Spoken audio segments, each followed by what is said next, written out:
Is it real sweat? It's real sweat. I'm a high performance athlete. Athletes sweat. Sweat, baby. Sweat, sweat. What is up, everybody? Welcome back to the channel. Indie Boy Racing here. Glad you can make it. Glad you're stopping by because we are diving right in, as you can see here in the formation lap at the Daytona Beach Road Course, becoming one of my favorite tracks. That is why I'm sporting the beautiful Hawaiian shirt, because when you're in Florida, you gotta be like a typical Florida man, alright? So let's hope nobody gets killed today. Now anyways, this is a multi-class race. You got me in the LMP1 Toyota TS040. Just a beautiful car, alright? Then we got GT3s. We got American stock cars. So yeah, there's gonna be some NASCARs slipping through here with us. Then we got some wonderful vintage LMP 900s. So we got quite the wild bunch going on. So I hope you're sitting back, you're relaxed, and I hope you got some time on your hands, because this is gonna be a wild ride. So buckle up and let's dive right into it, shall we?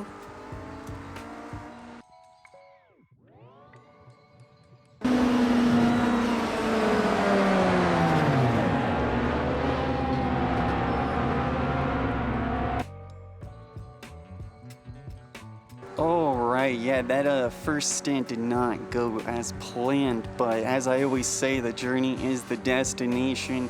We're all here to have a good time, enjoy some quality content, enjoy the conversation, and remember, I am learning, so no, I am no pro sim racer. But anyways, we are diving here into the first turn at the Daytona Beach Road Course, and it is quite a tricky turn. It is just like this wide sweeping left-hander hairpin type deal where really you gotta get a braking point correct, because everybody's bunching up, everybody's brake testing each other, and it can really end up really bad for your front end and as well for your rear tires, because many times I was practicing this, I would just lose those bad boys right in the beginning, end up sliding out and ruining not only my race, but everybody else's.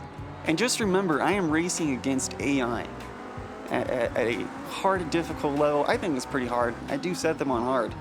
But anyways, we're about to dive into one of my favorite parts of the track, because I feel like in this Toyota, I could make up a lot of ground after a little love tap right there. That tends to be a common pattern with me. I always love, just letting people know I'm right there. Just let them, hey, I'm gonna pass you. But this car has great acceleration, can hit that top speed once it gets in the slipstream. Normally I'm hitting 293, 297, but this, once you get in the slipstream, was just hitting 307. So you're getting an extra 10 kph. Don't know what that is miles per hour, but anyways, it's like an extra 5 miles per hour, so not bad. And as you see right there, I just conceded into the bus stop because that guy was right up on my rear, just freaking brown nosing me, and I was like, dude, you get out of here, all right? We are still on the first lap, coming into the bus stop at Daytona, which honestly appears out of nowhere. So I'm not gonna fight you into this, because with project cars and its physics being really wacky, I do not even want to take the chance of ending my race this early. So I let him through. And I go, you know what? Take some time, watch the mistakes they're making, maybe make some moves later on, like right there. And that was actually a complete mistake, because as I said earlier in the video, that turn, my goodness, I just could not get my braking point right. You get out of the S's out of the first turn, and I just tended to like chase the rabbit. I would just accelerate, just flat out, when I needed to just be easy on the accelerator, to ease my way in, really just kind of drift. And by that I mean lifting off, allowing the car and its weight to carry itself downshift, allowing to kind of more engine brake, and then go into the turn. And I get it right a couple times, but not all the time. So here we are on lap 2. Dang, look at me down there. I am serious. I am taking this, like, this is life or death to me right now. I'm probably sweating, white knuckling the controller, or the steering wheel, sorry. Oh yeah, look at that. Smooth. Taking those curbs, which honestly was terrifying each time because in this game, when you hit the curbs, it is like hitting black ice immediately and you come face to face with the wall pretty quickly. There is no forgiveness here, alright? You even think about touching the curbs. And you got the curb and their brother and their sister and everybody else coming to meet you going, alright, what are we gonna do about you? Alright, you wanna swim with the fishes, buddy?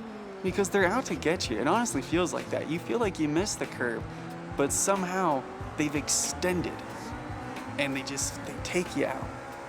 This is another example, but I kind of slammed the brakes there, avoid a lockup, and successfully pulled off a dive bomb. Inspiration of Daniel Ricciardo, the Honey Badger himself.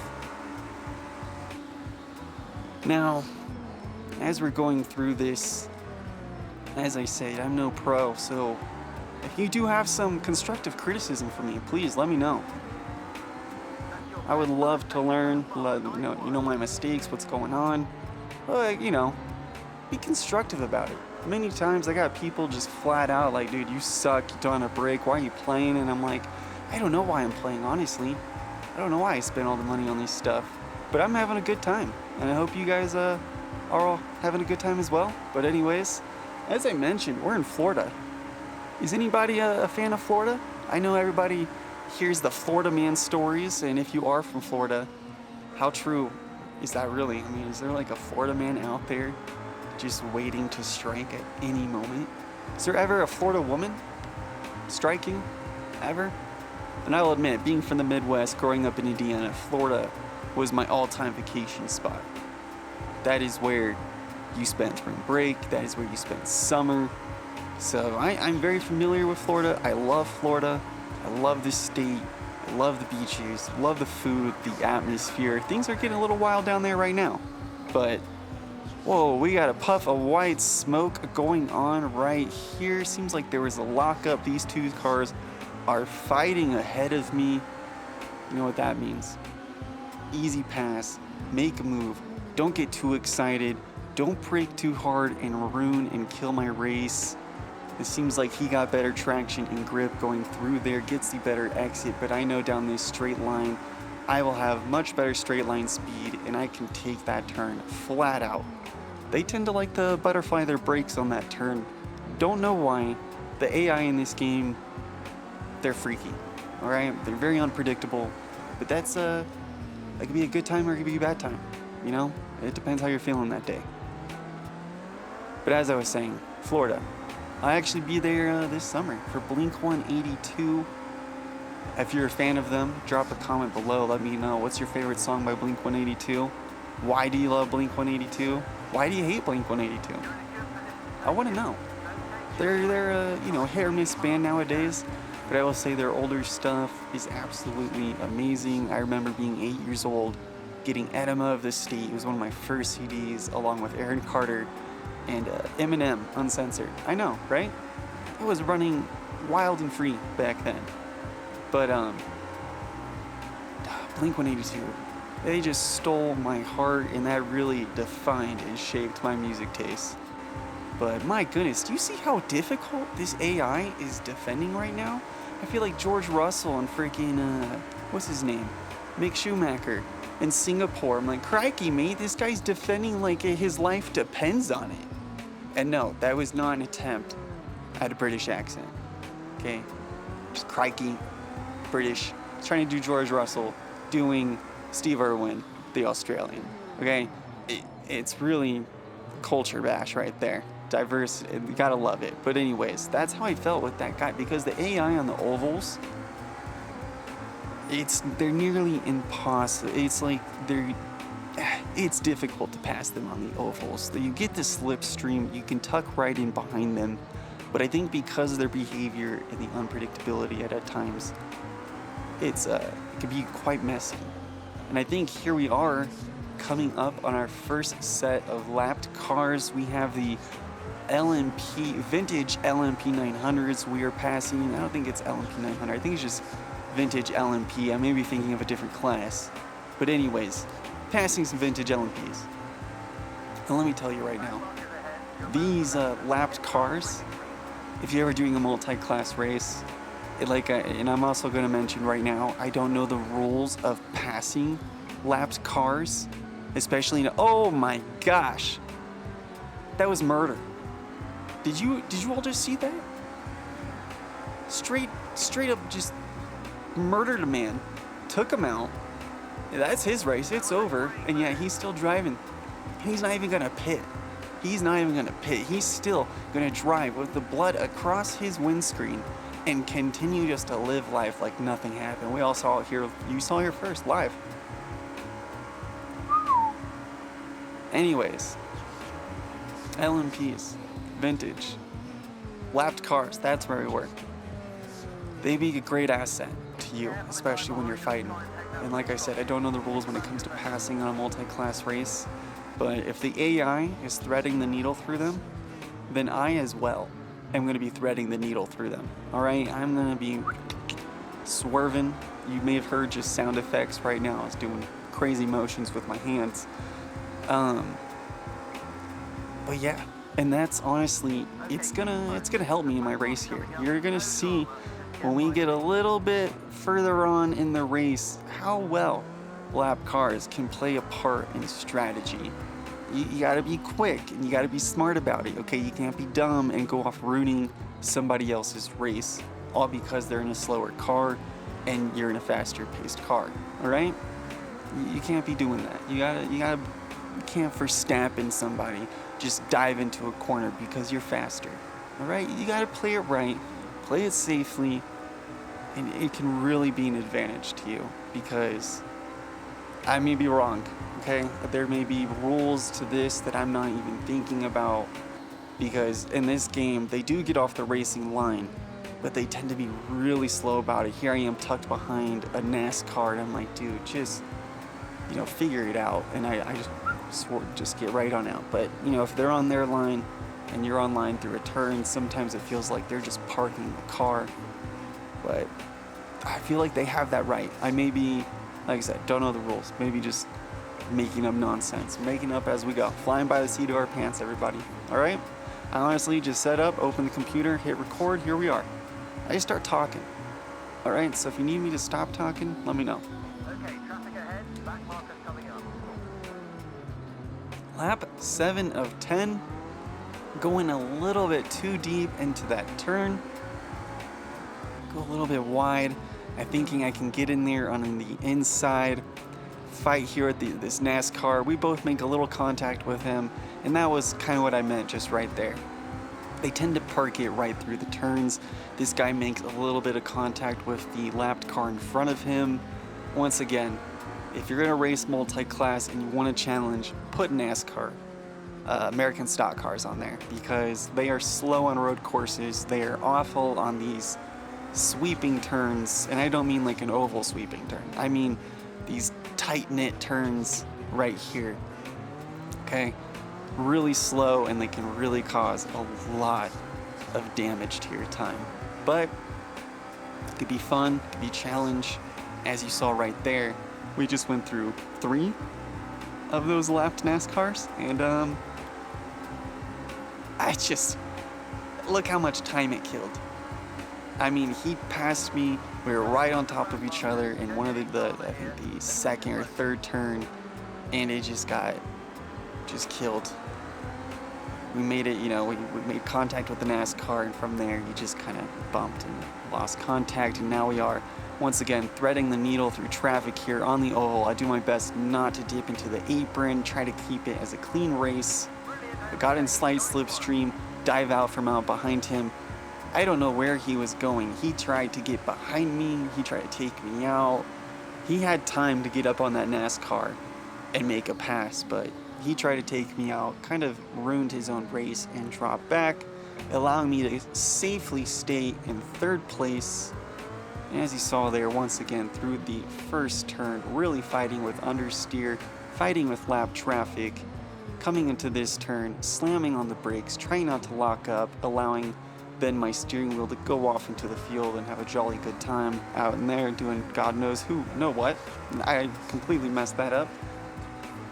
But I'm in third place. I can see second place right in front of me. Once again, getting held up by the back markers here. And I'm thinking to myself, be patient. Watch what the back markers are doing. Watch what the line, watch the line they're taking. And figure out when you can dive in there for those turns. And when you can kind of tuck in and make a pass. That guy behind me, he tried to tuck in, but he got held up, allowing me to kind of dive down here on the lower line in the oval and make that clean sweep here on the 8th lap. And that's, you're really white knuckling the steering wheel at this point and fighting it, because you may be thinking, 8, maybe you can make up some ground if you get past, but with these ovals and a lot of the straight lines on this track, you can lose up a lot of ground, because as you're going to see in my mirror, that blue dot, that little beautiful blue dot, as Carl Sagan would say, he's coming up right behind me. The thing is, I have my ERS set up to where I would press a button for it to engage, but it kind of just engages by itself. All right, as you may have saw, you may be thinking, Kenny, you just completely cut that man off. What are you doing? To be honest, I've been taking a few tips and tricks from Lance Stroll, and karma came back and struck me pretty fast as I got held up right behind this GT3 car and kind of gave him a lot of tap, and that's completely on me. And right there, I was feeling the car just about to completely lose it. And I was like, great, awesome, ninth lap, and I'm gonna lose it right here? Not today. But as I was saying, these LMPs, they can have some amazing straight line acceleration, and you see it on the ovals especially. Like, if you can get in the slipstream of one, you can definitely make up some ground. But I don't know if it's just an AI thing, because they go flying. They make up pace so well, so easily. So that's why I may be pulling out some little tips and tricks there from Lance Stroll, getting really defensive, because they will try to kill you. They will dive bomb on every turn. So you have to get defensive early to kind of let the AI know, okay, this is what he was doing. So it's going to force them into taking a different line and allowing you to safely maneuver through the rest of the circuit. All right, so here we are making it through the bus stop. Just watch that. Just watch my review mirror. Watch that little blue dot sneak up on me. All right, he's gonna get me. He is definitely gonna try and catch up. And what's lovely about Project Cars 2 is when they try to catch up to you, they love bumping your rear bumper, and it just kills them. It sends them backwards. But I was getting real nervous here going into the last lap, and I was like, I'm not gonna go too defensive. I'm gonna make up some ground here later on down in the circuit, because I know I can. But going out wide there, I felt like, all right, I may have to settle for third place. But I know if I stay close on him here, when we head out to the oval for that first oval exit, heading into the bus stop, that is where I know I can make a pass and make up some amazing ground. So, it's getting tense. I hope you're feeling the intensity here, because we are in the last lap. We're going to bumper with second place. I know it's not first place. I have no idea where the first place guy is, but still, third and second. That is some worthy fighting here. This is Charles Leclerc and Checo going neck to neck. This is Colton Herta and Will Power and Scott Dixon, however you want to put it, your favorite driver. But honestly, we're down here in the oval. I see lap traffic coming into play. I'm thinking, how is he going to take it? He swings out to the left. I think, okay, I'm going to follow him in, maybe get the inside line in on the bus stop. And I say, no, I'm not going to kill myself on that curb. Eat it there, get the grip and traction, and we are diving in here once again. Everybody, if you enjoyed the race, enjoyed the conversation, like, comment, subscribe. Please let me know below, because it keeps me engaged and lets me know what you think and what the community wants, what you guys deserve to see. All right, so we are going to finish here in second place. Beautiful. That about wraps it up. Actually, that does wrap it up. That is the end of my race. So P2 baby, you know, I could live with that. I'm actually pretty happy with that. I have no idea where first place was, but I hope you enjoyed the video. I hope you enjoyed the conversation. Please remember to like, comment, subscribe. It definitely helps me out. And yeah, like I said, I know I'm no pro here, but the journey is the destination. Always remember that. The journey is the destination. So I'm gonna stop recording now, and yeah, you do whatever you want. Yeah.